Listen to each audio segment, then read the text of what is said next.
Firefly. Once upon a time, more like 15 years ago, actually, I lived in a privately run dormitory for university students in Tokyo. I was 18 then, a brand new university student, and didn't know the first thing about the city. I'd never lived on my own either, and my parents were naturally worried. Putting me in a dormitory seemed the best solution. Money was a factor too, and the dormitory seemed the cheapest way to go. I'd been dreaming of living in my own apartment, having a great old time, but what can you do? My parents were footing the bill for university, tuition and fees, and monthly loans, so that was that. The dormitory was situated on a generous piece of land on a rise in Bonkyo Ward and had a fantastic view. The whole place was surrounded by a tall concrete wall, and right inside the main gate stood a huge base and looked up. Its huge leafy branches but blotted out the sky.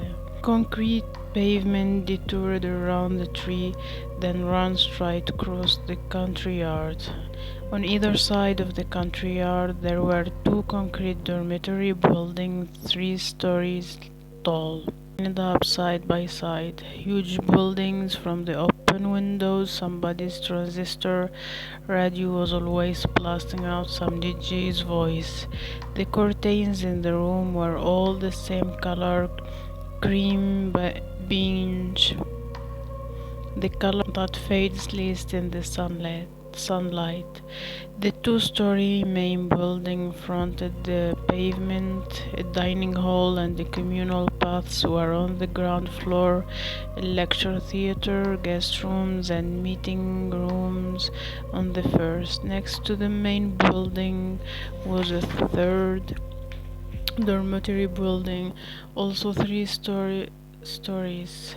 The country yard was spacious, and sprinklers spun around on the lawn, glinting in the sunlight. Rounding it all off was a playing field for football and rugby behind the main building, as well as 6 tennis courts. What more could anyone ask? The only problem with the dormitory, not that everybody was convinced it was a problem though, was who ran it. Some mysterious foundation headed up by a right-wing fanatic. One look at the pamphlet the dormitory put out made this clear. The dormitory was founded on a spirit of achieving the basic goal of education and cultivating promising talent to serve the country. On the lot, well-heeled businessman who agreed with that philosophy apparently helped underwrite the dormitory. At least that was the official story.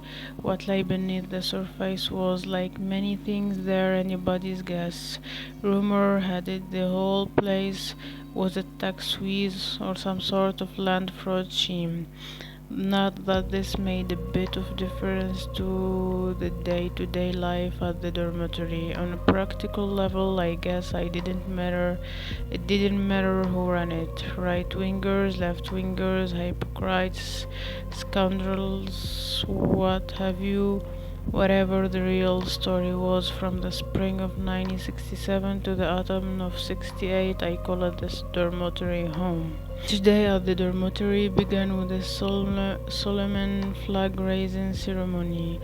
The platform for the flag raising was in the middle of the country yard, so you could see it all from the dormitory windows. Of course, they played the national anthem just like sports news and marches go together, can't have one without the other. The role of flag raisers Razor was played by the head of the East Dormitory. The one I was in, he was 50ish, an altogether tough-looking customer. He had bristly hair with a sprinkling of grey and long scar on his sunburned neck. It was rumored he was a graduate of the Nakano Military Academy. Next to him was a student who acted as his assistant.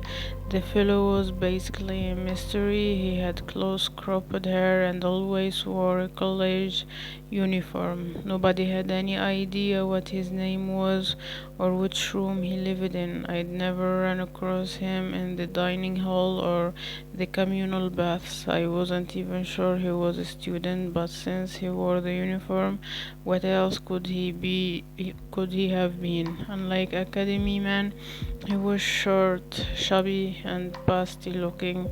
Every morning at 6, the two of them would hoist the rising sun flag up the flagpole. I don't know how many times I watched this little scene play out. The 6 a.m. chime would ring, and there they were in the country yard, uniform boy carrying a light wooden box, Academy May, portable Sony tape recorder. Academy man placed the tape recorder at the base of the platform, and uniform boy opened the box. Inside was a neatly folded Japanese flag. Uniform boy handed it to the boss, who then attached it to the rope. Uniform boy switched on the tape recorder. May the peaceful rain last long, and the flag lit up the flagpole. When they got to the part that goes until these tiny stones, the flag was halfway up the pole, and it reached the top when they got to the end of the anthem. The two of them snapped to attention and gazed up at the flag. On sunny days when there was a breeze, it was quite a sight. The evening ceremony was about the same as in the morning, just done in reverse. The flag laid down the pole and was put away in the wooden box. The flag doesn't wave at night. Why the flag has to be put away at night, I have no idea. Countries still exist at night now, and plenty of people are hard at work. Doesn't seem fair that those people can't have the same flag flying for them. Maybe it's a silly thing to worry about, just the kind of thought a person maybe it's a person like me is liable to fret over. In the dormitory, first and second year students lived two to a room, while juniors and seniors lived alone. The kind of two-man room I inhabited was cramped and narrow. On the wall further from the door was a window with an aluminium frame. The furniture was Spartan but solidly built. Two desks and chairs, a bunk bed, two lockers, and built-in shelves. In most of the room, the shelves were cramped. All of the usual stuff: transistor radios, blow dryers, electric coffee pot, instant coffee jars, sugar pots for cooking instant noodles, cups and plates, Playboy pin-ups were taped plaster walls, and lined up on the desks were school textbooks plus the odd popular novel. With just men living there, the rooms were filthy. The bottoms of the rubbish bins were lined with moldy orange skins, and the empty tin cans that served as ashtrays contained 4-inch high layers of cigarette ends. Coffee grounds were stuck to the cup, cellophane wrappers from noodle packages and empty beer cans were scattered all over the floor. Whenever the wind blew in, a cloud of dust swirled up from the floor. The room stank to high heaven, too, since everyone just stuffed their dirty laundry under their beds and forget about anyone wearing the bedding, so it all reeked of sweat and BO. My room, though, was spotless, not a speck of dirt on the floor, gleaming ashtrays as far as the eye could see. The bedding was aired out once a week. The pencils were lined up neatly in the pencil holders instead of a pin up. Our room was decorated with a photograph of canal in Amsterdam. Why? Simple enough. My roommate was a nut about cleaning. I didn't lift a finger since he did it all. The laundry too, even my laundry, if you can believe it. Imagine I just finished a beer. The instant I set the empty down on the table, he would whisk it away to the bin. My roommate was a geography student. I'm studying about maps, he told me. So you are into maps? Huh? I asked. That's right. I want to get taken on by the National Geography Institute and make maps.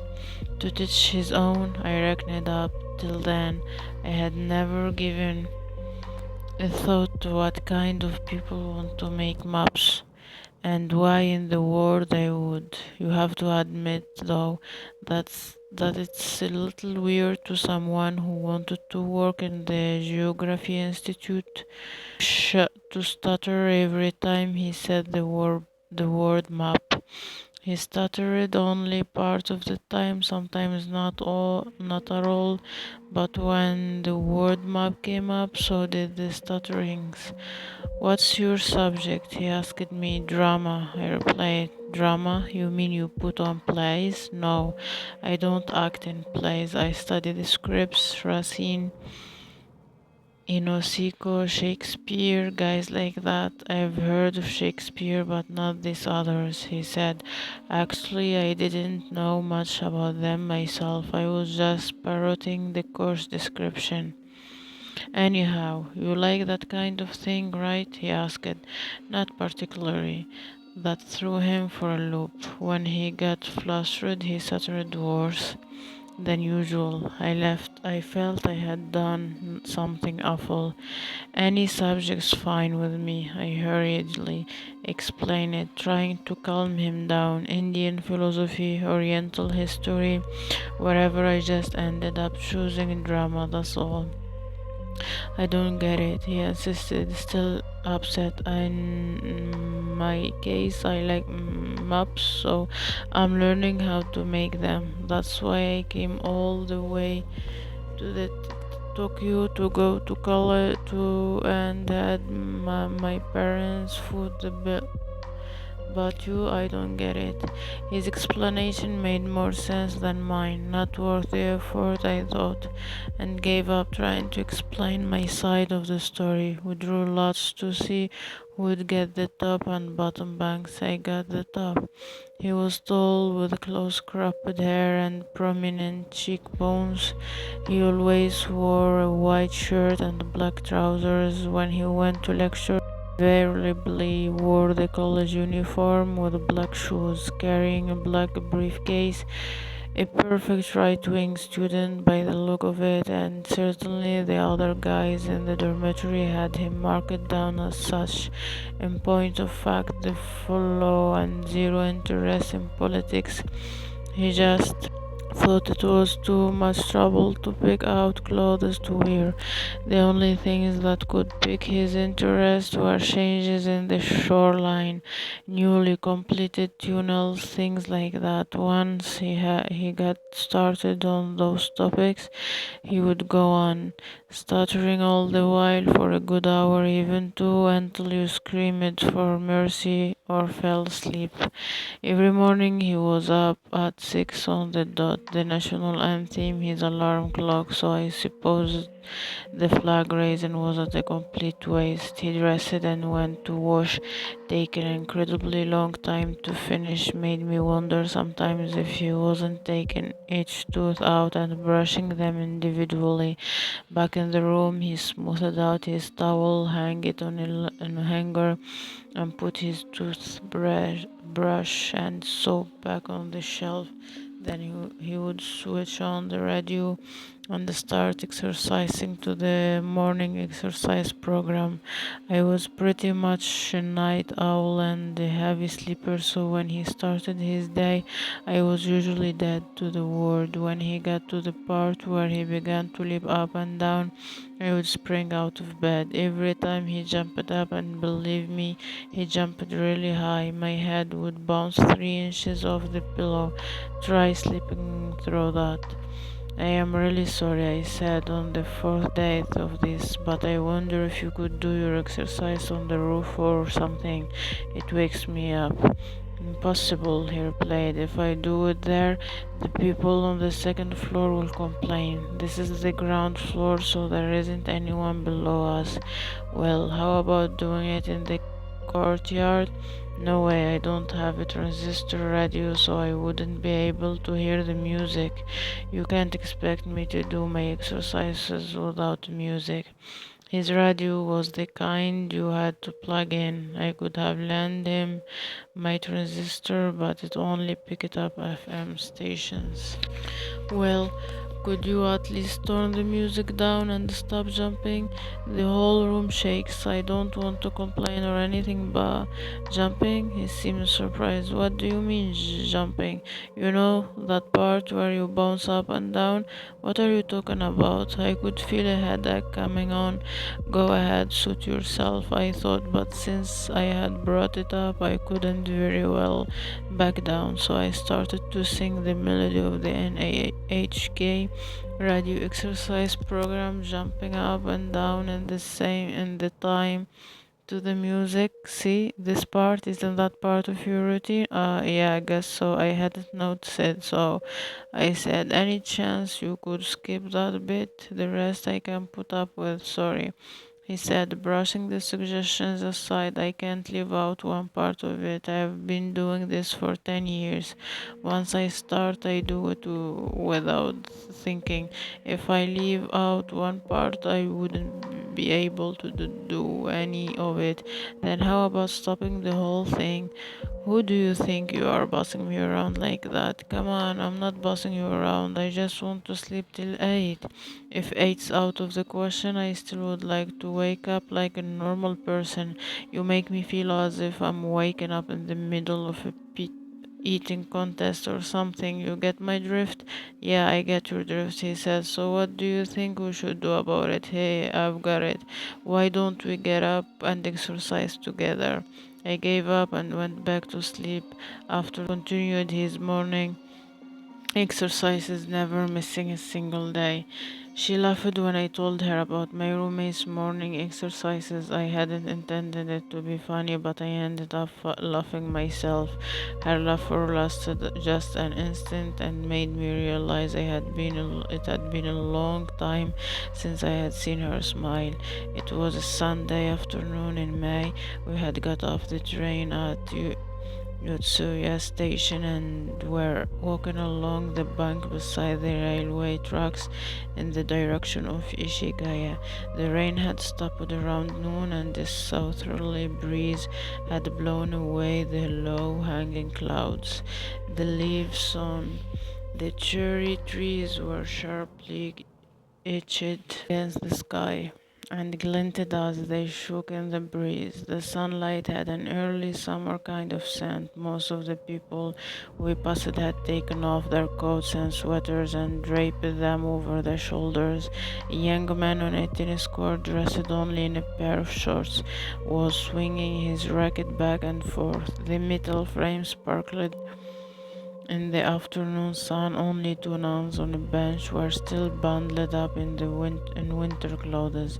Looking at them made me feel that maybe summer wasn't just around the corner after all. 15 minutes of walking was all it took for the sweat to start rolling down my back. I pulled off my thick cotton shirt and stripped it down to my t-shirt She rolled the sleeves of her light gray sweatshirt up above her elbows. The sweatshirt was an old one, faded with countless washings. It looked familiar, as though I had seen it before a long time ago. "It is fun living with someone?" she asked. "Hard to say. I haven't been there that long yet." She stopped in front of the water fountain, sipped a mouthful of water, and wiped her mouth with a handkerchief she took out of her trouser pocket. She retied the laces of her tennis shoes. "I wonder if it would suit me," she mused. "You mean living in a dormitory?" "Yes," she said. "I don't know. It's more trouble than you would imagine. Lots of rules, not to mention radio exercises." "I suppose so," she said, and was lost in thoughts for a time. Then she looked at me straight in the eyes. Her eyes were unnaturally limpid. I had never noticed it. They gave me a kind of a strange, transparent feeling, like gazing at the sky. "But sometimes I feel as if I should. I mean," she said, gazing into my eyes. She bit her lip and looked down. "I don't know. Forget it." End of conversation. She started walking again. I hadn't seen her for half a year. She had grown so thin I almost didn't recognize her. Her plump cheek had thinned out, as had her neck. Not that she struck me as bony or anything. She looked prettier than ever. I wanted to tell her that, but couldn't work out how to go about it, so I gave up. We hadn't come to Yutsuya for any particular reason. We just happened to bump into each other in a train on the Shiu line. Neither of us had any plans. "Let's get off," she said. And so we did. Left alone, we didn't have much to talk about. I don't know why she suggested getting off the train. From the beginning, we weren't exactly brimming with topics to talk about. After we got off at the station, she made off without a word. I walked after her, trying my best to keep up. There were always a yard or so between us, and up. I just kept on walking, staring at her back. Occasionally she would turn around to say something, and I would come up with a reply of sorts, although most of the time I couldn't work out how to respond. I couldn't catch everything she said, but that didn't seem to bother her. Just had her say, then turned around again and walked on in silence. We turned right at Bashi, came out next to the palace moat, then over the crossroads at Jimbacho, went up the Okonomizo shop and cut across Hongo. Then we followed the railway tracks to Komagom, quite a walk. By the time we arrived at Komagom, it was already getting dark. "Where are we?" she suddenly asked. "Komagom," I said. We made a big circle. "How did we end up here?" "You brought us." I just played follow my leader. We dropped into a soba noodle shop closer to the station and had a bite to eat. Neither of us said a word from the beginning to the end of the meal. I was exhausted from the walk and felt as if I was about to collapse. She just sat there, lost in thought. Noodles finished, I turned to her. "You're really in good shape." Surprised. I did cross country in high school, and my dad liked it to hike in the mountains, so ever since I was little I went hiking on Sundays. Even now my legs are in a pretty shape. I never would have guessed. She laughed. "I'll take you home," I said. "It's okay, I can get back by myself. Don't bother." "I don't mind at all," I said. "It's okay, really. I'm used to going home alone." To tell the truth, I was a little relieved she said that. It took more than an hour by train to her apartment, and it would be a long ride. The two of us sitting there, side by side all the time, barely speaking a word to each other, so she ended up going back alone. I felt bad about it, so I paid for our meal. Just as we were saying goodbye, she turned to me and said, I wonder if is it too much to ask if I could see you again. I know there is no real reason for me to ask. No need for any special reason, I said, a little taken aback.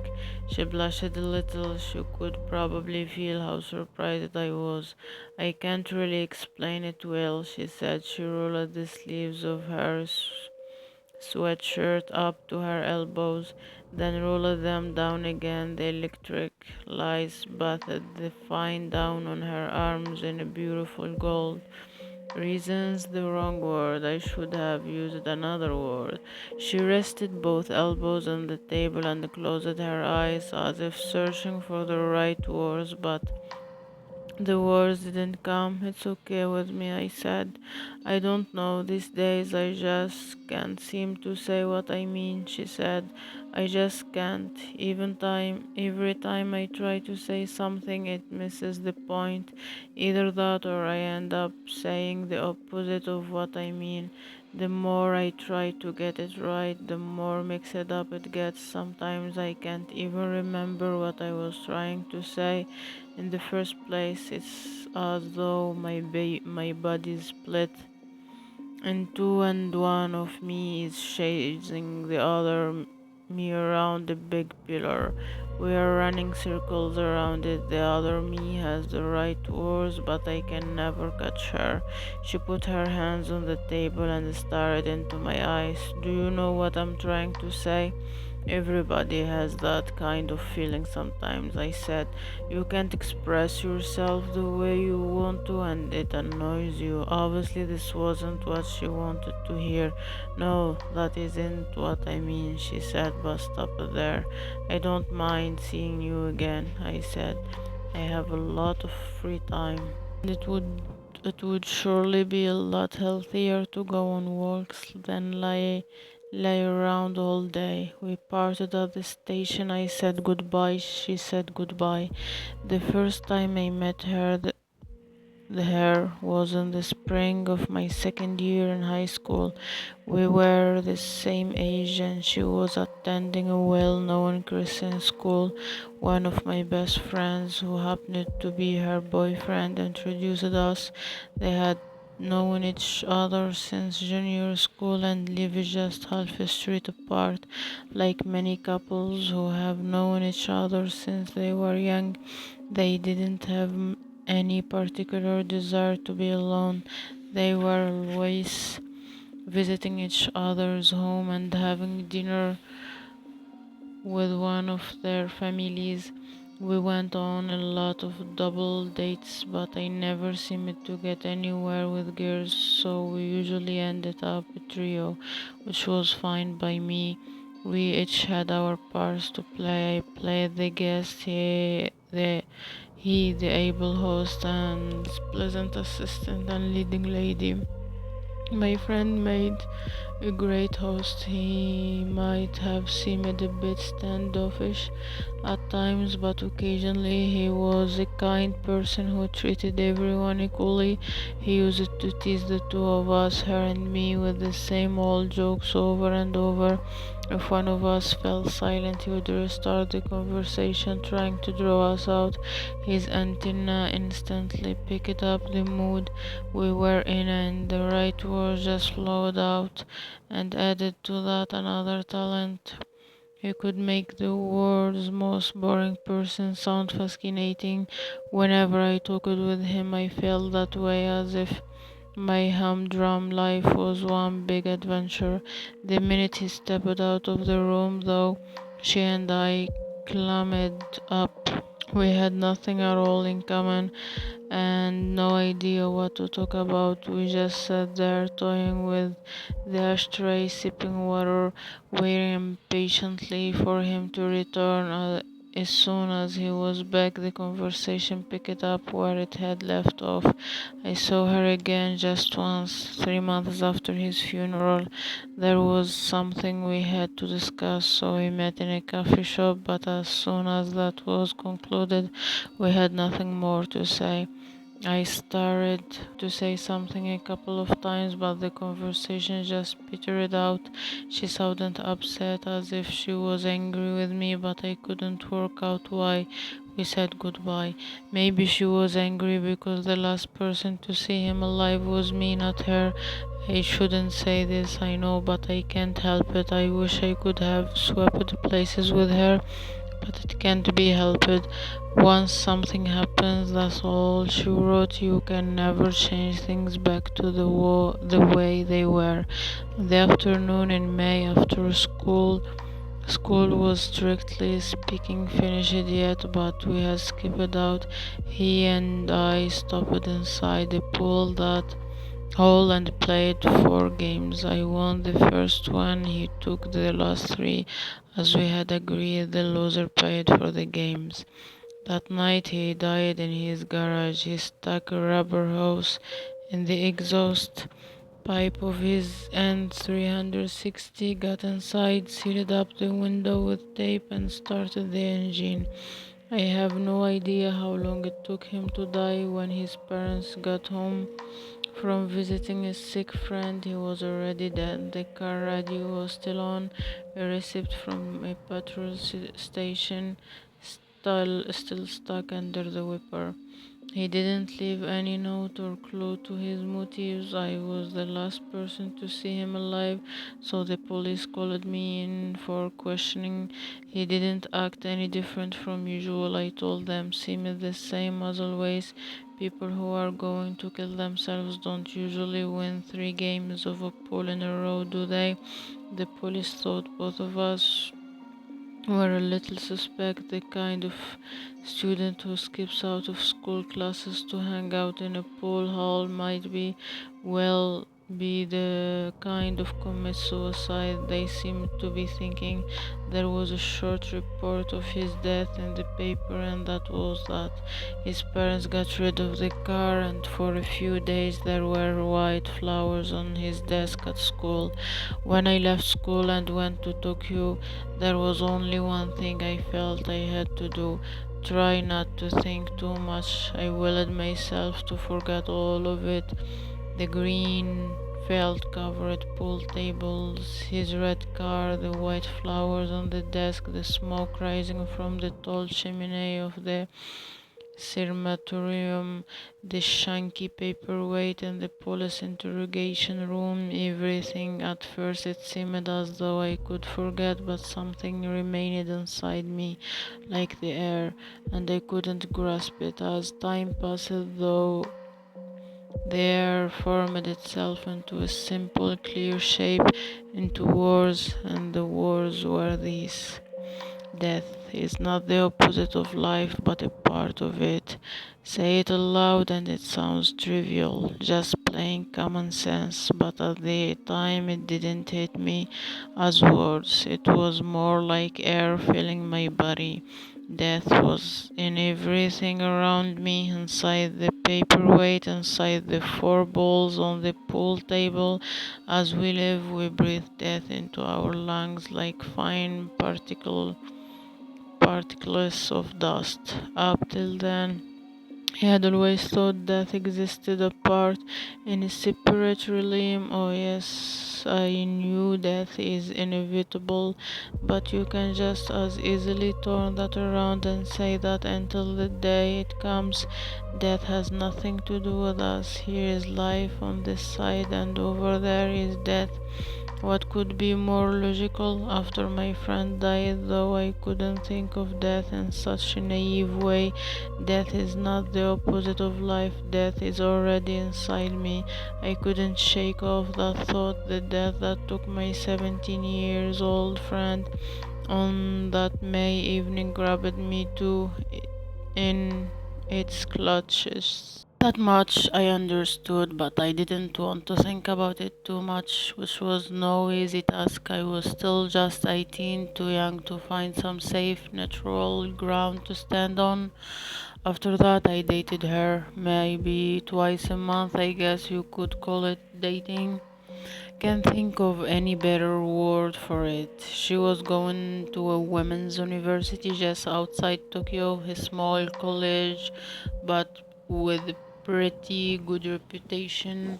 Her apartment just a 10-minute walk from the college. Along the road to the university was a beautiful reservoir that we sometimes took walks around. She didn't seem to have any friends, same as before. She was pretty quiet. There wasn't much to talk about, so I didn't say much either. We just looked at each other and kept on walking and walking. Not that we weren't getting anywhere. Around the end of the summer holiday, in a very natural way, she started walking next to me, not in front, on and on. We walked side by side, up and down slopes, over bridges, across streets. We weren't headed anywhere in particular, no particular plans. We would walk for a while, drop into a coffee shop for a cup, and off we would go again, like slides being changed in a projector. Only the seasons changed. Autumn came, and the country yard of my dormitory was covered with fallen Zlikova leaves. Pulling on a sweater, I could catch the scent of the new season. I went out and bought myself a new pair of suede shoes. At the end of autumn, when the wind turned icy, she began to walk closer to me, rubbing up against my arm. Through my thick duffel coat, I could feel her breath, but that was all. Hands stuck in deep in pockets of my coat. I continued to walk on and on. Our shoes both had rubber soles.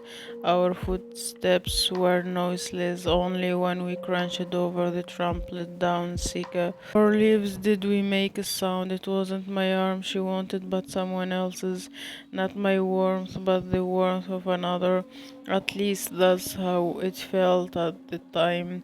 The guys at the dormitory always kidded me whenever she called or when I went out to see her on Sunday mornings. They thought I had finally got a girlfriend. I couldn't explain the situation to them. There wasn't any reason to, so I just let things stand as they were. Whenever I came back from a date, invariably someone would ask me whether I had scored. Can't complain was my invariable reply. So past my 18th year, the sun rose and set, the flag went up and down, and on Sundays I went on a date with my dead friend's girlfriend. What the hell do you think you are doing? I asked myself, and what comes next? I hadn't the slightest idea. At college, I read Claudel's plays and Racine's and Einstein. I liked their style, but that was it.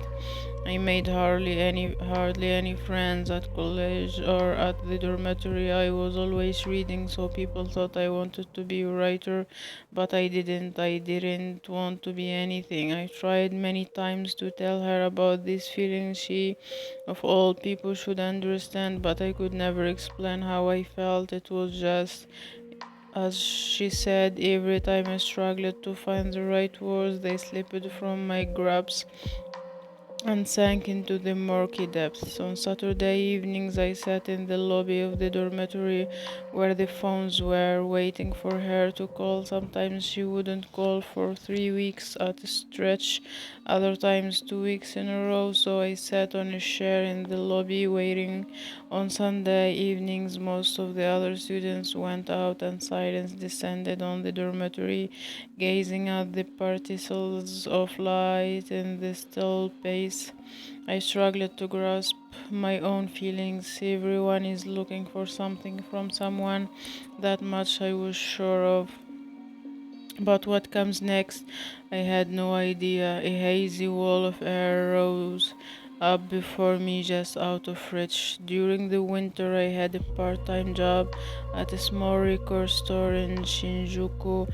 For Christmas, I gave her a Henry Mancini record that had one of her favorites on it, the tune Dear Heart. I wrapped it in a paper with a Christmas tree design and added a pink ribbon. She gave me a pair of woolen mittens she had knitted. The part of the thumb was a little too short, but they were warm all the same.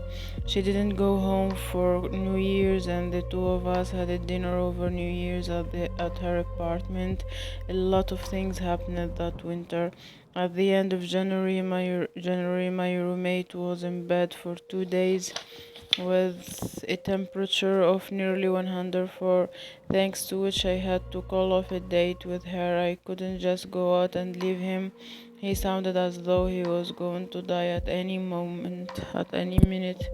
And who else would look after him? I bought some ice, wrapped it in a plastic bag to make an ice pack, wiped his sweat away with a cold, wet towel, took his temperature every hour. His fever didn't break for a whole day. The second day, though, he leaped out of bed as though nothing had happened. His temperature was back to normal. It's odd, he said. I've never had a fever before in my life. Well, you certainly had one this time, I told him. I showed him the two free concert tickets that had gone to waste. At least they were free, he said. It snowed a lot in February. At the end of February, I got into a fight with an older fellow at the dormitory over something stupid and punched him. He fell over and hit his head on a concrete wall. Fortunately, he was okay, but I was called before the dormitory head and given a warning. After that, dormitory life was never the same. I turned 19 and finally became a second year student. I failed a couple of courses, though I managed a pair of B's, the rest C's and D's. She was promoted to second year classes too, but with a much better record. She passed all her courses. The 4 seasons came and went. In June she turned 20. I had trouble thinking of her as 20. We always reckoned the best thing for us was a shuttle back and forth somewhere between 18 and 19. After 18 comes 19s, after 19 comes 18s. That we could understand, but now here she was 20, and the next winter I would be 22. Only our dead friend would stay forever, as he was an eternal 17. It rained on her birthday. I bought a cake in Shinjuku and took the train to her place. The train was crowded and bounced around something awful. By the time I reached her apartment, the cake was a decaying Roman ruin, but we went ahead anyway and put 20 candles on it and lit them. We closed the curtains and turned off the lights, and suddenly we had a real birthday party on our hands. She opened a bottle of wine and we drank it with the crumbled cake and had a little something to eat. I don't know, but it seems kind of idiotic to be 20, she said. After supper, we cleared away the dishes and sat on the floor drinking the rest of the wine. While I finished one glass, she helped herself to two. She had never talked like she did that night. She told me this long story about her childhood, her school, her family, terribly involved stories which started with A. Then B would enter the picture, leading on to something about C, going on and on and on. There was no end to it. At first I made all the proper noises to show her I was following the drift, but soon gave up. I put on a record, and when it was finished I lifted the needle and put on another. After I had played all the records I put the first one on again. Outside it was still pouring. Time passed slowly as her monologue went on without end. I didn't worry about it though until a while later.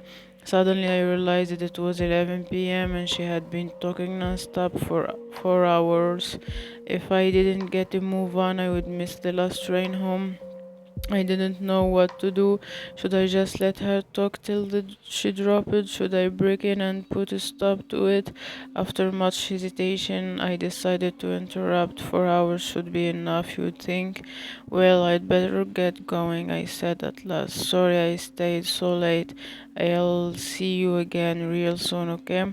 I wasn't sure whether my words had sunk in. For a short while she was quiet, but soon it was back to the monologue. I gave up and lit a cigarette. At this rate, it looked as if I'd better go with a plan B, let the rest take its course. Before too long, though, she stopped with a jolt. I realized that she was finished. It wasn't that she had finished wanting to talk. Her well of words had just dried up. Scraps of words hung there, suspended in mid-air. She tried to continue, but nothing came out. Nothing had been lost. Her lips slightly parted. She looked into my eyes with a vague expression, as if she was trying to make out something through an opaque membrane. I couldn't help feeling guilty. I didn't mean to interrupt you, I said slowly, weighting each word, but it's getting late, so I thought I'd better be going. It took less than a second for the teardrops to run down her cheeks and splash onto one of the record sleeves. After the first drop fell, the floodgates burst. Putting her hands on the floor, she leaned forward, weeping so much it seemed as though she was retching. I gently put my hand out and touched her shoulder.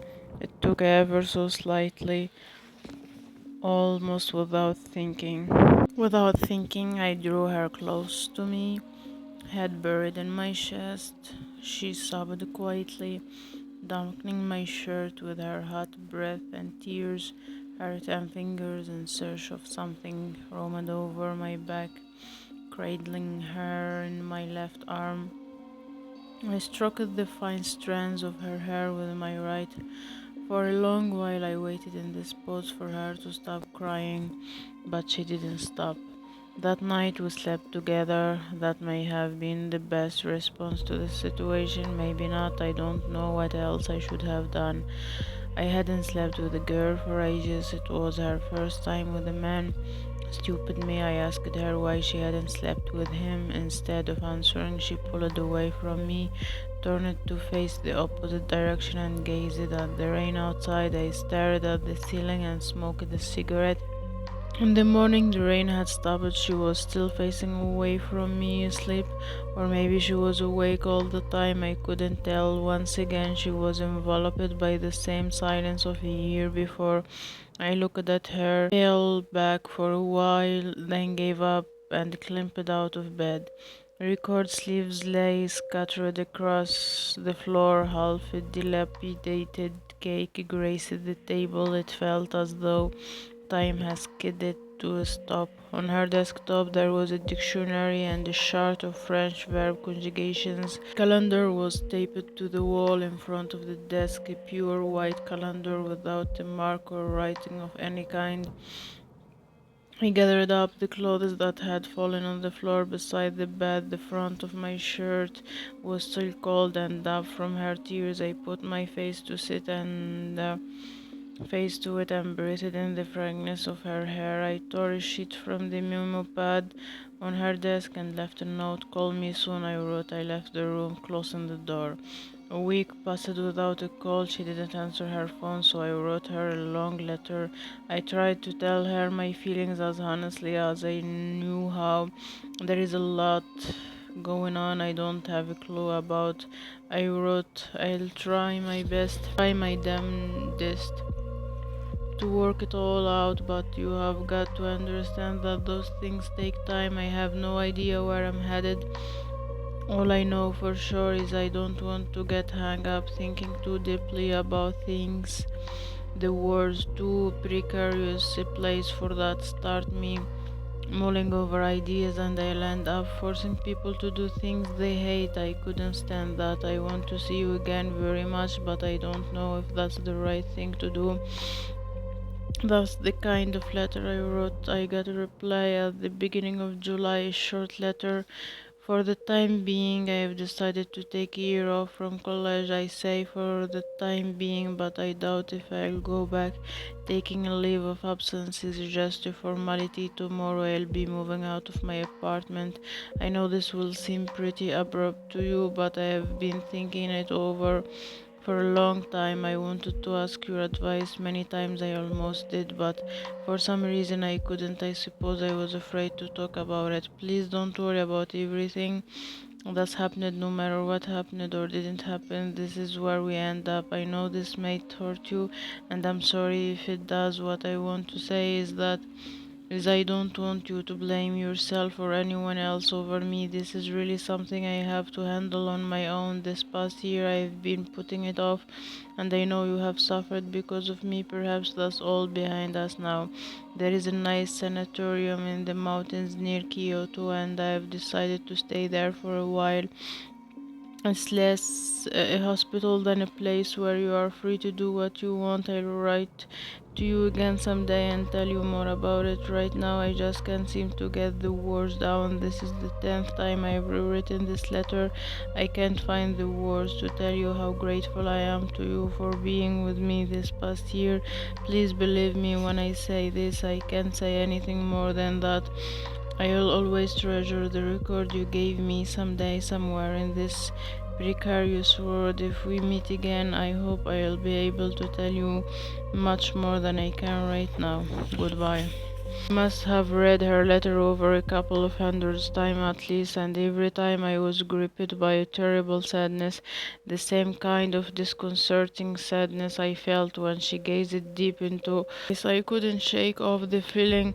It was like the wind, formless and weightless, and I couldn't wrap it around me. Scenery passed slowly before me. People spoke, but their words didn't reach my ears. On Saturday nights, I still sat on the same chair in the dormitory lobby. I knew a phone call wouldn't come, but I had no idea what else to do. I turned on the TV and pretended to watch baseball and gazed at the indeterminate space between me and the set. I divided that space into two and again into two. I did this over and over until I'd made the space so small it could fit in the palm of my hand. At 10, I turned off the TV, went back to my room, and went to sleep.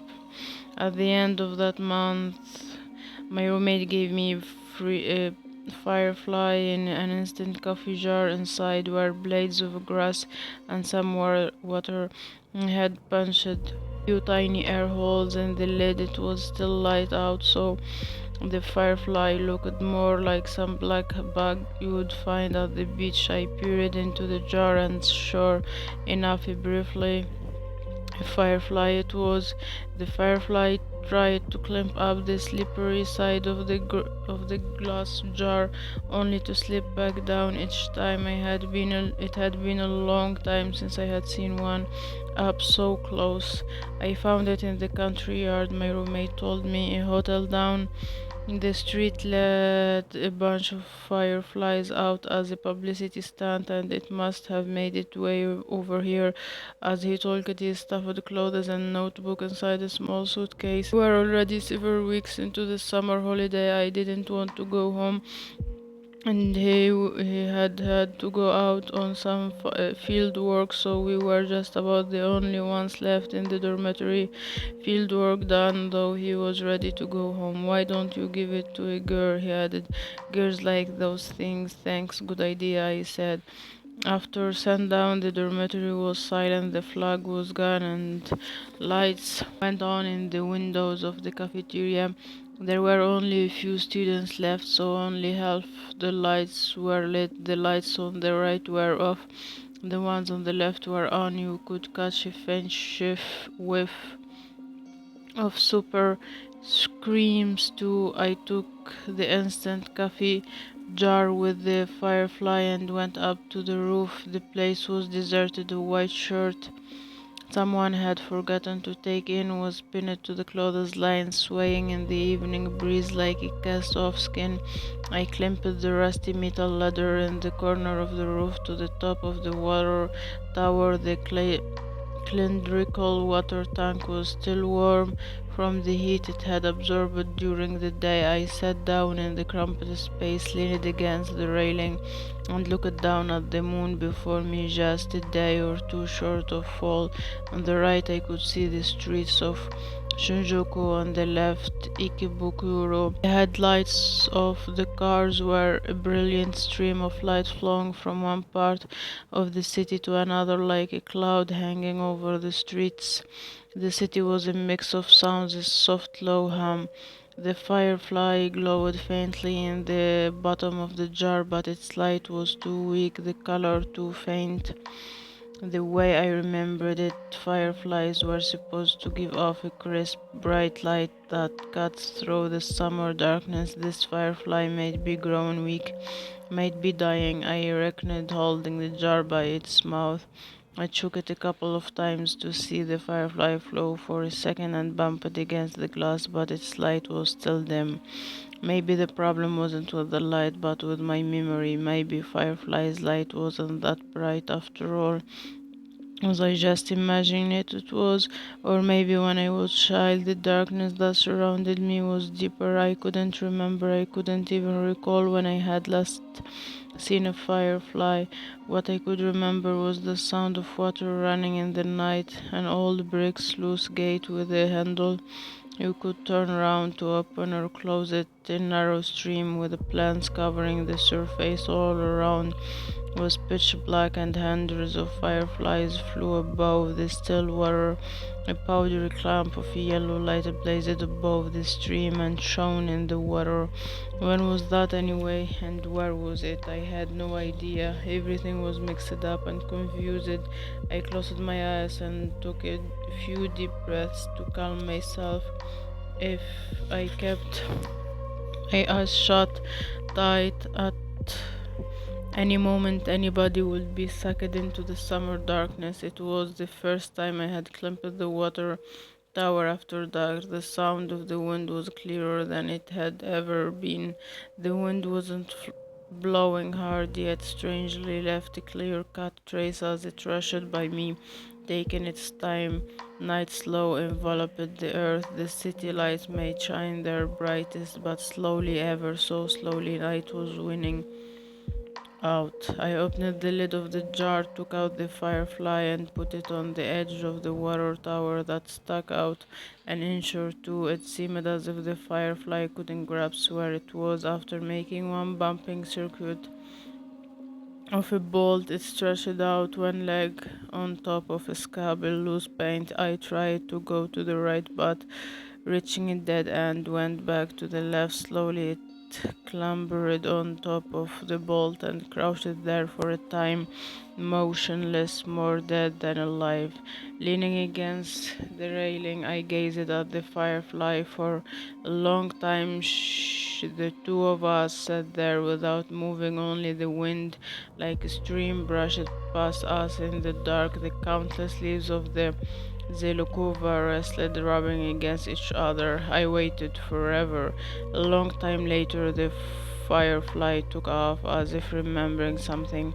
It suddenly spread its wings, and in the next instant floated up over the railing and into the gathering night, trying to win back lost time.